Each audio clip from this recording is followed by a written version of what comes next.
Assalamualaikum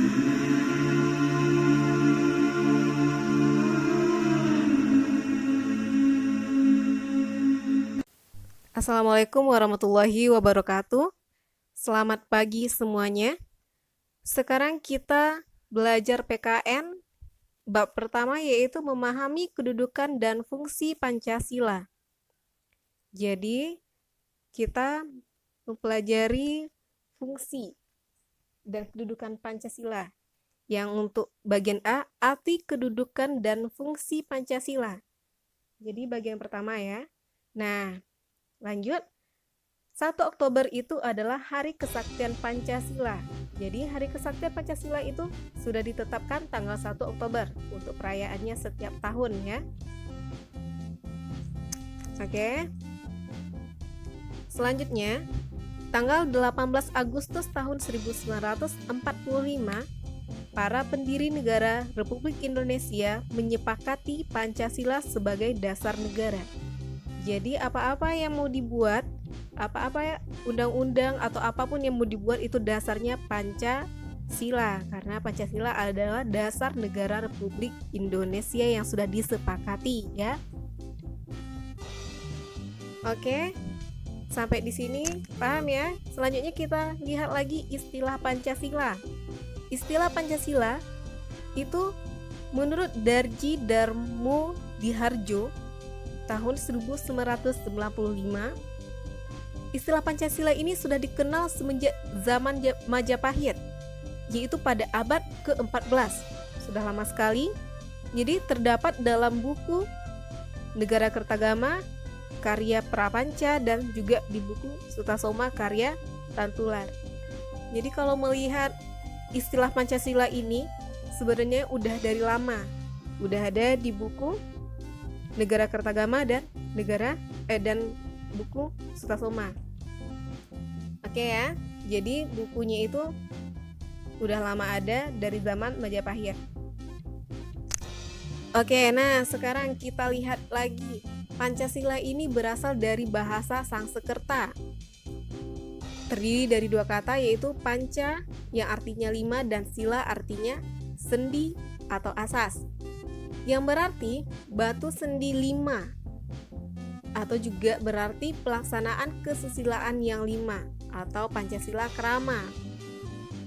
Jadi Pancasila ini memiliki 2 pengertian, yaitu berbatu sendi yang 5 dan pelaksanaan kesusilaan yang 5, yaitu dilarang melakukan kekerasan, yang A, yang B dilarang mencuri, yang C dilarang berjiwa dengki, yang D dilarang berbohong, dan yang E dilarang mabuk dan minum minuman keras. Itulah bagian dari 5 kesusilaan tadi ya, pelaksanaan 5 kesusilaan Pancasila yang berasal dari bahasa Sanskerta, terdiri dari panca dan juga sila. Oke, selanjutnya istilah Pancasila ini siapa sih yang mengenalkannya? Yaitu Insinyur Soekarno. Insinyur Soekarno ini mengenalkan istilah Pancasila ini pada sidang Badan Penyelidikan Usaha-Usaha Persiapan Kemerdekaan Negara Indonesia atau disebut dengan BPUPKI. Nah, pengusulannya ini tanggal 1 Juni 1945. Jadi menurut Insinyur Soekarno ini, Pancasila ini isi jiwa bangsa yang turun-menurun sekian abad lamanya. Nah, jadi Pancasila ini tidak saja falsafah negara, tapi lebih luas lagi, yaitu tentang juga falsafah bangsa Indonesia. Jadi Pancasila ini juga falsafah negara Indonesia. Nah, menurut Muhammad Yamin menjelaskan bahwa Pancasila berasal dari kata panca, tadi sudah dijelaskan, yang berarti 5, dan sila berarti sendi, atas, dasar, atau peraturan tingkah laku yang penting dan baik. Nah, Pancasila ini 5 dasar yang berisi pedoman dan aturan tentang tingkah laku. Pancasila sudah dikenal semenjak tanggal 18 Agustus 1945 sebagai dasar negara.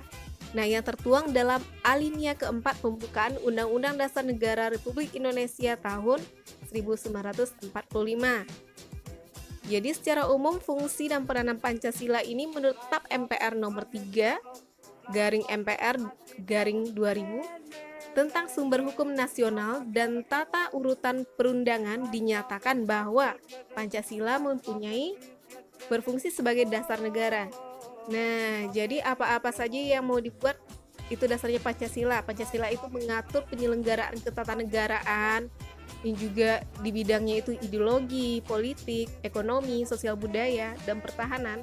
Semuanya itu dasarnya dari Pancasila. Oke, kita lanjutkan lagi.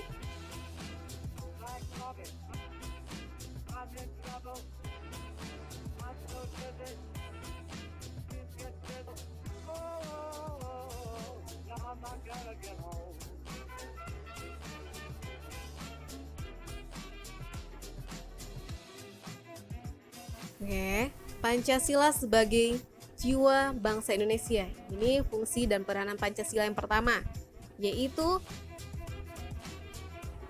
Pancasila sebagai jiwa bangsa berfungsi agar Indonesia tetap hidup dalam jiwa Pancasila.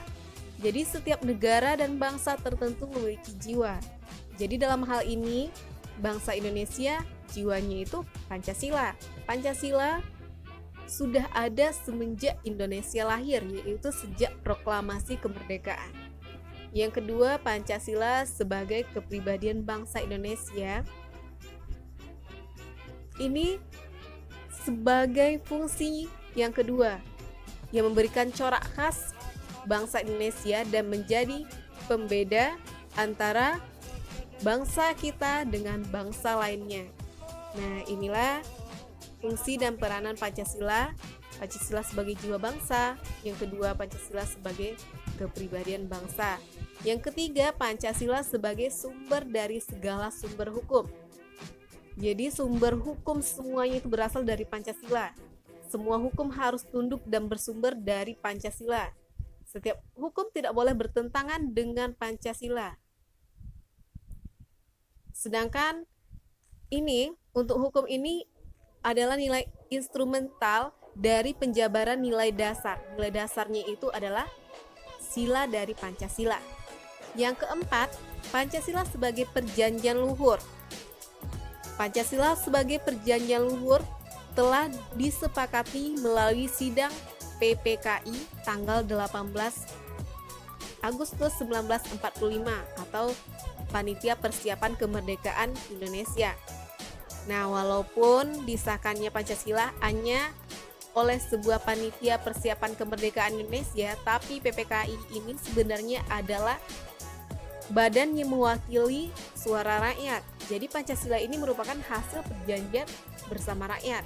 Nah, jadi Pancasila ini udah disepakati bersama ya. Ini untuk yang ketiga dan keempat, fungsi dan peranan Pancasila. Pancasila sebagai hukum dari segala sumber hukum, dan yang keempat, Pancasila sebagai perjanjian luhur. Sampai di sini sudah paham semua ya. Kalau belum paham, balik lagi. Oke, yang kelima yaitu Pancasila sebagai cita-cita dan tujuan bangsa Indonesia. Pancasila sebagai cita-cita bangsa memiliki fungsi untuk menciptakan masyarakat yang adil dan makmur. Untuk yang keenam, Pancasila sebagai satu-satunya asas dalam kehidupan berbangsa dan bernegara. Itu sebagai konsekuensi yang ditetapkan Pancasila oleh bangsa Indonesia sebagai dasar negara, dan juga merupakan perwujudan melaksanakan Pancasila secara murni dan konsekuen ya. Yang ketujuh, Pancasila sebagai moral pembangunan. Jadi Pancasila ini sebagai moral pembangunan menjadi kerangka acuan, tolak ukur, parameter, arah, dan tujuan dari pembangunan. Karena semuanya dasarnya itu Pancasila.